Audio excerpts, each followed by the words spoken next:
Hello and welcome to Veterans of the Valley. I'm Tom Turbiville. The Brazos Valley, and particularly residents of Bryan, know Mike Southerland for his service on the Bryan City Council since 2006. Many others, though, know of his 22 and a half years of military service in the U.S. Army. 1 year of that, February 1969 to February 1970, was spent as a chopper pilot in Viet Nam, flying some 900 hours of mainly what they called ash and trash missions between Chu Lai and 80 miles south of Da Nang. There are some stories to tell of reconnaissance, transport, occasional assault.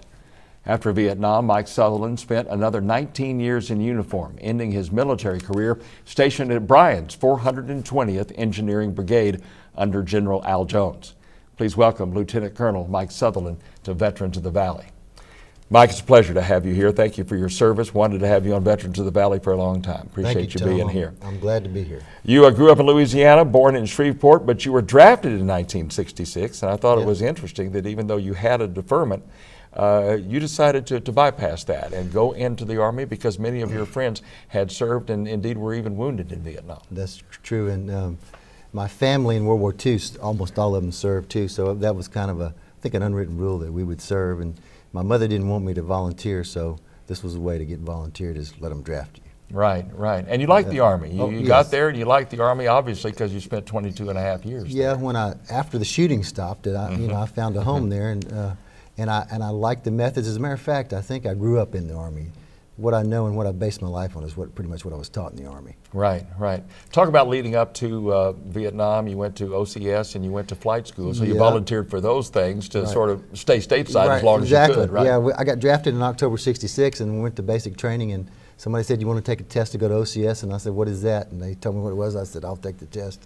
Passed that and went to OCS, and during OCS they said, "We got another test you can take, and it's to flight school." I only rode an airplane one time in my whole life, but I took the test and passed it, and so I went to flight school, and I went to Mineral Wells from May of '67. Let's see, May of '67. No, that was OCS. It was '68. May of '68 until probably September-ish, and then we went to Fort Rucker after that.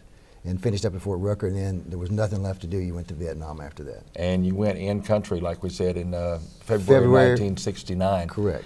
Talk about your duty there, your unit there, your platoon there, and sort of the nature of your missions. I was assigned to the 123rd, A Company, 123rd Aviation Battalion in the Marical Division, and our company supported the brigade level units and above. And that generally meant some of the platoons flew the brigade commanders, and my platoon flew everything that was left over, and we called it ash and trash because you flew everything from resupply, bullets. As a matter of fact, one time I flew the whole division payroll. The helicopter was full of money. I mean, it was just totally full of money.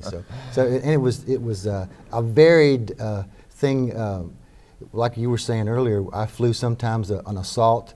Some of the units were made to have built to carry troops and put them in a fire zone. Our people were separate. Our helicopters were separate from that, but every once in a while somebody would want to go into an area where there was a lot of fire going on, so you'd have to join one of those assaults. And it was pretty hairy because you couldn't talk to anybody, and there was firing all over the place, and it was confusion. So it was pretty bad when you weren't part of the unit itself. In 1 year, nearly 900 hours, you did a lot of flying. Oh yeah, we flew a lot. There was a lot of flying to do, and we flew everything from, well, as a matter of fact, I'll talk to you a story about, primarily what my platoon did was recon from Chu Lai up to about 80 miles south of Da Nang on Highway 1, and we flew about 50 feet off of the ground so that the guy hanging his feet out the door could see the ground and had it been disturbed. And so if it had been disturbed, they called someone in to try to find out what it was, if it was a mine or whatever, and clear it out. And so one day, one day we were flying that mission, and we, for some reason, the grace of God, I drifted away from the road. And just about the time the guy looking out the door realized I was too far for him to see, he hollered at me and said, "Sir, get back on the road, I can't see." And when he said that, a 500-pound bomb went off right where we would have been flying had we not drifted off. It blew our helicopter to the side, but nobody was injured, and we made it through. But it was one of those things that. Turns out your mistake saved your life. Yes, sir. And I thought in the combat when you got killed, you were too close or too soon or too far. It was always too something when something happened to you. So. Right, right. You were talking about you flew some at night. And interesting story. You talked about sometimes flying in from Da Nang at night, and when they tried to identify you, sometimes they'd lose you. Correct. Yeah, our navigations weren't the best in the world, and it was really, I guess, the infancy of the helicopter part of aviation. And we were, as a matter of fact, we didn't have an Air Corps. We were. I was an engineer assigned to fly helicopters, and so at night we would come back from Da Nang headed towards Chulai. And we did have some radar, and they would try to identify who you were because we couldn't broadcast sometimes friend or foe. In any case, they would give you a turn. And if they turned you out over the ocean, you had to be very careful because they could lose you out over the ocean. And if you didn't know where exactly you were, you'd be lost out in the water. So you had to be very close, you know. So you couldn't take anything for granted at any time. Right. Over the water, I guess that was out, South China Sea? South China Sea, and that was a deep place. So you didn't want to go in there. Now, you flew Hueys and OH-6s. Correct. What are the difference between those two? Well, we had the Hueys that we had were used for cargo, transportation of people, and any other kind of recon missions. And the OH-6s were you could fly people, but generally the primary mission of those were to fly rocket recons. And what we would do is we would fly the OH-6 right at the top of the trees. And sometimes these were at night, and you'd have a Huey with a big light on it that would be shining on the ground, and then above that you would have a gunship. So the idea was when the bad guys shot at you right above the trees, then the gunship would come in and take care of them, assuming you didn't get shot down. Right. So, and the real bad thing of that was when that big flashlight went over a hill, you couldn't see anything. Exactly. All you could see is where the flashlight was, and you couldn't see where the ground was or anything. So we had to muddle through a bunch of stuff like that. You mentioned the dicey incidents that you were involved in as a helicopter pilot. One time you talked about a platoon sergeant that was just about through with his tour, and he came to you and said that he wanted to fly one of his last missions with you, and it turned out that one got a little hairy. Yeah, it was his last time to fly, and I felt bad about it. You have a feeling and I said, I don't think you ought to do this. You ought to stay home. I mean, you don't have but a week left. And so in any case, he wanted to fly, and he didn't. The door gunners had an M60 machine gun normally, but he didn't use an M60 machine gun. He used an M16, a rifle that he held at port arms. And he sat in the well, and we were reconning a road, and we came to a row of trees, bamboo stuff that we had to get up over. So I had to raise the helicopter up a little bit to get a little high, and when I did, there was a Vietnamese on the other side with a 50 cal machine gun, and he just filled the bottom of the helicopter up. And everybody was hollering and screaming, and they were hollering that my platoon sergeant had been killed because he was slumped over in the well, and the guy sitting behind me, the rounds were going up by his feet, and so he was really screaming and hollering. So we didn't. The first thing you do is to figure out what's happened to the engine, because you got to have the engine and the transmission to fly and land. So I knew that was okay because I knew what the gauges were like. Then I knew, in those days, it's remarkable how much you can remember in terms of your location wherever you are, because your life depends on it. And so I knew that we were near a soccer field. So I made it to the soccer field and landed. Everything was fine. But the crew chief, my platoon sergeant, was still out. And so we went back to check on him, and a round had hit that M16 and hit his chest and knocked him out. So he wasn't dead. He was just knocked out. If it hadn't been for that M16, though, it's one of those deals, he'd have been dead. Yeah, the gun he didn't like. Exactly. Yeah, exactly. But you as a pilot, and you talk about a stress situation, you're hearing all of this. You're not sure who's wounded. Right, Is the platoon sergeant dead? Right. But you still have to keep your head, find out a safe place to land, looking at all the gauges. So this is where your training really comes in. Correct, exactly. And the Army did a tremendous job on our training. We had, most of us I was 22 and I was in charge of the platoon, but the pilots were between 19 and 21. So we were all really teenagers, and it was just like we had motorcycles, we could do anything with them. Fearless, no problem with, there was no mission that was too hard for us to tackle. Right. So.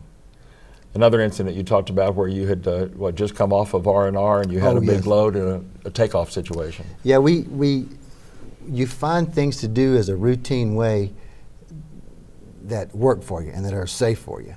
And we had this one LZ that was on top of a hill, and we routinely went in there and picked up troops and cargo, and they were so heavy that you couldn't hover well, so you would move to the edge of the hill and then let the helicopter drift down the hill until you got enough speed to start it flying.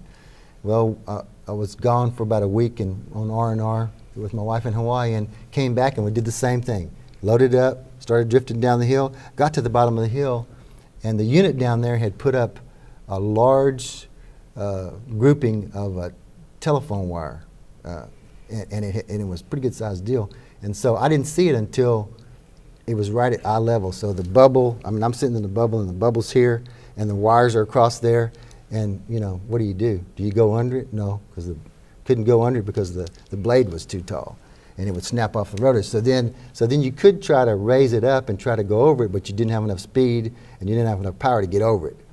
So the only thing I could do was just try to create a situation where it was belly up or skids up, and it went to the wires with both skids up and hit the wires, and it flipped over and started flying like a slingshot. But it knocked all the commo out in the area there. They were so mad at me they could have killed me when I came back. So anyway, but we made it. Nobody got hurt. Told you about the fence. Yeah, that's right. They should have had something hanging on it. Nowadays on the helicopters they have these wire cutters that are on those things, and that's what it's for. So if you get involved in that thing, it'll cut it and not tear the helicopter up. And the problem is you have to worry about getting it back too far because the rotor would dent the mast, and it'll snap off. So right. I mean, there's all they train you so well that all this stuff goes through at one time, and you can accommodate it, and I guess through the grace of God too. But I mean, make it through. So. You talked about sort of the makeup of these chopper pilots, and I think people forget, these kids were 18, 19, 20 years old. You were a little bit older. You were 22. You were an old man of that. But these guys were great pilots, but they were kind of daredevilish too. Oh yes, right? they would. The main problem for me as the platoon leader is that they thought they could do anything, and they tried anything. They flew under bridges and flew too low and hit birds and had all kinds of strikes. And so when they did that, the helicopter couldn't fly on a mission. So we were always fighting over that. They shouldn't be doing that. Fly them so that they make sure they're not injured in any kind of way. But those guys were great pilots. I can't say enough about them. I have a story about that too. I had this one guy that was his second tour, and he would get mad after he came. They thought that when they were done flying, everything was off. Nothing else had to do. They didn't have to do anything else. So he would get mad in the evening, and he would take he had a machine gun, and he would shoot his machine gun off in his hooch where he lived. I mean, shoot it in the floor or at somebody. So I said, well, you can't do that. And he said, oh, yeah. I said, okay, I'm taking it from you. You can't take that from me. So I took his weapon and made him check it in and out with me when he left and when he came back. So that was one of those things you just have to deal with. I mean, it's so, it's so, they're rules, but they're really not any rules. You just have to watch out and try to solve problems all the time and accommodate people. So.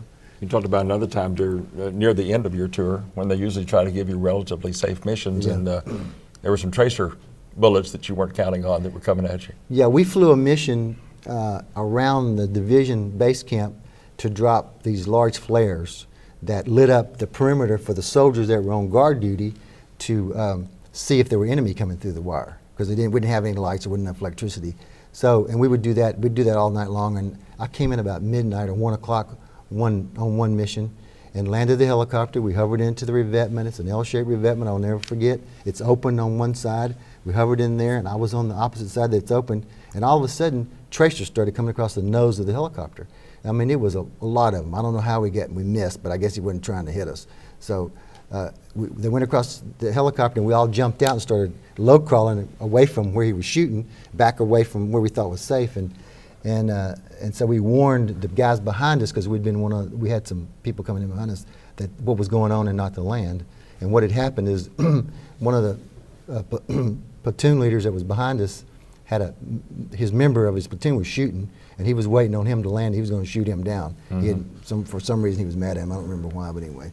But they captured him, and everybody was safe. So we've got some photographs that Mike has provided for us, just a few of them to show you. There is a young, wide-eyed Mike Southerland. About how old were you in this picture? I was probably 20 there. I was a private then. That was when I got drafted. That was a photo. That's right. There's no ribbons or medals on that guy. That was been after you up all night, and so that was the first photo in the Army. This is I put this in here because this is one of our UH-1s, and it has that pelican on the front of it because in those days, we decorated our helicopters. That was kind of like in World War II. Yeah, like the nose art. Exactly. Yeah, in World War II. And our call sign was Pelican. And not only that, but we used the same call signs all the time. And the Viet Cong finally figured out who we were, because we used, like, Pelican 6 would be the commander. So they knew exactly who we were because they could listen to the radios. And we didn't change our call signs. We didn't start doing that until the latter part of 79 or 70, rather. And this is a picture of in Vietnam in the helicopter. I'm the co-pilot there, and that white helmet, you know, that we had white helmets when we first started, when I was there. You know, that makes a very good target. You can't see anything with that white helmet. So somebody said, you know what, that's a real good target. You need to take that off and get a colored one. So anyway. Yeah, so, that's why they invented camouflage. And this is the same thing. We all had nicknames. What's on the back of that helmet is Louisiana Swamp Rat is my company. That was my nickname. So in Vietnam. So. And we'll talk about this later, but you had a desk job. Yeah, this was when I came back from Vietnam. The Army did the firefighter training for all the services, and I was in charge of the company that did the firefighter training, and that was a helmet that somebody gave me from Pith, Germany, I think it was. I see. So it's there on the desk. So where were you? That was at Fort Rucker. I did training at Fort Rucker, and came back and was assigned at Fort Rucker, Alabama. Alabama, right. Exactly. Right, great pictures. Thank you. Before we leave Vietnam, there was an incident that you talked about. I guess this would have been New Year's Eve of 1969, where a fella got a little out of control, had a little bit too much, and it became a very scary incident for you. Yeah, on New Year's Eve, I happened to have that would have been of '69. Right. And going into 70. Right, exactly. And I happened to have officer day duty. Anyway. So they came and got me about midnight when everybody started. We had lots of colored flares and stuff that the guys would shoot off, and tracers and all that stuff. It really looked like fireworks. I mean, they shot so many of them. So they called me from one of the bunker areas that there was a soldier standing behind the bunker line, and he was drunk, and he was firing on automatic into the bunker line where our people were in the bunkers guarding the area. And so I went up there to him, and I realized I knew him, so I said, I called his name. And when I called his name, he turned the M16 on me on automatic. He didn't shoot it, but he just pointed at me. And so, you know, I said, we got to talk about this, you know, because all I had was a 45, and there was no place to run. I mean, it was just, there was no win situation for me. So I said, you know, you need to put that down because somebody's going to get hurt. And so I talked to him for a few minutes, and he said, well, you're going to court-martial me. I said, oh, no. I think this is one of the few times in my life I lied. I said, no, don't not worry about it. I will take care of it. So I saw him, he did put it down, so we got him, handcuffed him and all that stuff. And about a month later, he'd been court-martialed and he had to go to jail. And for some reason, I saw him. And he said, you told me that nothing's going to happen to me. And I said, that's correct, but you had an M16 on me on fully automatic, and I feel fully justified in telling you that, too. So neither one of us got killed. Anyway. That was fortunate. 12 months in Vietnam. Came back in February of 1970. We saw that picture at Fort Rucker, where you went to an engineer battalion there. Right.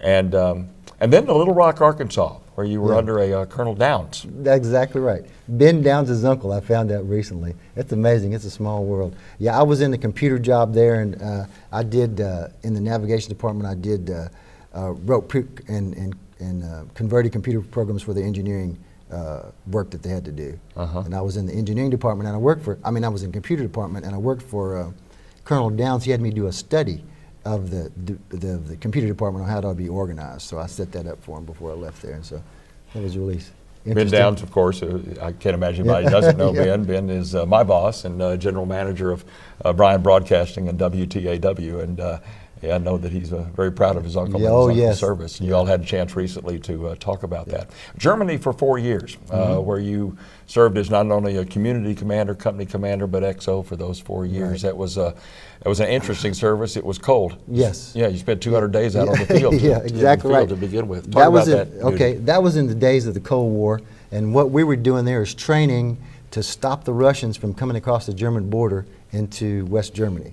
And our organization was responsible to go up to the Fulda Gap and put out as many mines, anti-tank mines as we could as possible. And we practiced all kinds of ways putting those mines out. We threw them out, and we did all kinds of things. And we also were responsible for tank ditches to keep if you dig a tank ditch the right size and right place, they couldn't cross it. And we also had to blow the bridges as we fell back. So we put the mines out, dug the tank dishes, and then blew the bridges as we fell back through the area to keep them from coming. They were going to Frankfurt's where they were going and on to England.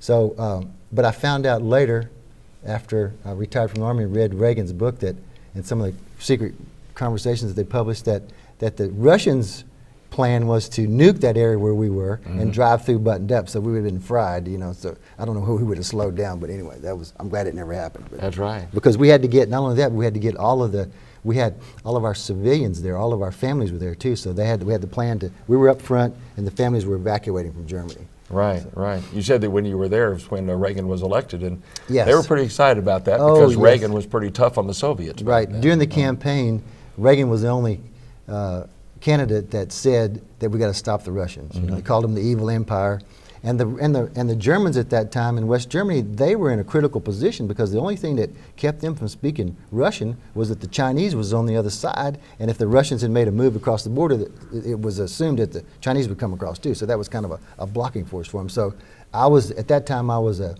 community commander, or the deputy community commander, and I was meeting with Germans, and when they found out he got elected, they were all cheering. It was a wonderful thing for him. So, and things changed a lot for the Army then too. We didn't have a lot of money and didn't have a lot of assets, and he changed that around. He pumped a lot of money into the Army system. From Germany to back to the stateside Fort Leavenworth in 1981. What was your duty there? And there I was doing research and development. My systems were chemical and nuclear systems, and I worked for Cullen Powell there. He was my boss, so really? My one boss up, and I had to brief him quite a bit. He was a great guy. But anyway, we worked on some of the systems. That was in '81, and they used some of those systems that we were working on in testing in the early '90s in the Desert Storm, Desert Shield. Right. Some of the engineering system and the chemical both. Right. So as early as '81, it takes that long, the research, the development of it, and all of that. And finally, to a place called Bryan, Texas, in 1984, and you were sort of on the giving end of what you had been on the receiving end in Germany. Your duty at the 480th. Yeah, as we discussed, the Germany and the defense of Germany for the Russians was that once the Russians attacked, the reserve units would be deployed to Germany, called Reforger, and they would assist us in blocking the Russians. Well, and the 420th was one of those units. They were tasked with being those Reforger units to deploy to Germany. So I helped them. I worked in that area, and we primarily worked on training and getting them up to speed on the current systems in the Army and how to fight. But now it's a lot tougher on them. They have to go every 18 months or so to Iraq, Afghanistan. So right. We mentioned that you served under Al Jones, the former Brazos County judge, and of course he had a distinguished military career. What do you remember of General Jones back then? Well, he was the commander when I came in, so he was my like door to the civilian world too. I'd been on post for 17 years, and we'd been strictly in the military for 70 years. Really, the civilian world was not at that time not really something I was familiar with. So he kind of got me accustomed, and I never will forget. The first thing he took me to was a bonfire. So we stood out there in the middle of that field, and now I didn't know anything about Aggies, and stood out in the middle of that field, and it was muddy, and we watched that outhouse burn and fall. And I said, sir, you know, if you drive 50 miles from here and told somebody tomorrow that you stood out here at midnight and watched the outhouse burn, they'll think you're crazy. But I had no idea how widespread that was. So then in 1984, it was, 89, excuse me. 84 is when you came to Bryan. Right. In 89, it was time to move again, but you had a family that didn't want to move. Your wife, Tana, was going to school at the time. You had kids in school. They wanted to stay. So it was time to retire from the service. Yes, there was no good combination we could make. I didn't want to leave her here by herself with three teenage boys, and we didn't want to leave one by herself as a senior. You missed a senior year in high school and all that. So we just had a family meeting and came to the conclusion it was time for me to do something and not them. So I retired, and at that time it was tough because the economy was pretty bad in '89. I mean, it was really bad. But anyway, we made the best of it. Whatever it took to do the job, we did it. So went into the insurance business. Correct. And stayed there for 20 years, and just sold my last agency, and maybe that'll be the last one. So. course, your service on the Bryan City Council, I know that that's something you love, plus your volunteer things that you do. But we talked a little bit about City Council. Certainly don't want to turn this into a forum of any kind, but just sort of talk about how the military training helps you as you sit and serve the people of Bryan on the council. Yeah. There's obviously, that goes hand in hand. Yeah, thank you for bringing that up. The military, although we're steeped in combat and combat procedures, what makes the military run is staffing and staff actions and doing your homework and making sure that you've got the details figured out and that they're all laid out on the table so that the commander, the guy making the decisions, can make the right decision. Not the decision you want, but the one that's produced by the evidence that's presented. And that's the same thing with our city operation. We have to know all the details of what's going on, but in this case, it takes 4 of us to make a decision, but it's still the same process. Right. Staff has to be good, they have to be able to articulate, and they have to do their homework. Right. And I enjoy that part of it. And I enjoy helping the citizens when they need assistance, and that really keeps them motivated. Yeah. So staff probably knows that they're working for a military guy. Well, I don't mind asking questions. Let's say that. That's great. We mentioned your volunteer work. We've got about a minute left, and I know one thing that you're very involved in is helping head up the Veterans Day Parade that we have in downtown Bryan every year, which is just a fantastic event, and that's sort of a labor of love. It's an overused term, right? We just did our 8th one, and that evolved from the Rotary Club. We had some programs, and people wanted to do more than just programs at the Rotary Club, so the Rotary Club agreed to do that, and we've had as many as 2,000 people watching and about 500 or 600 people in the parade. It's not large because I want to keep it under control and make sure nobody gets hurt, and it's for the soldiers. It's not for the governor to be here or some politician to be here. We honor the veterans of our area. That's what it's all about. Mike, we're out of time. Thank you very much for your service, and thanks for everything that you're doing for the city and your volunteer work. We appreciate you being here. Well, thank you for doing this. I really appreciate it very much. Mike Southerland now serves his community not only as a council member, but has volunteered with such organizations as Boys and Girls Club, Elder Aid, BV Casa, MAD, and the Red Cross. He and his wife, Tana, have 3 children and are proud grandparents. We thank him and all veterans for their service. I'm Tom Turbiville. Join us next time on Veterans of the Valley.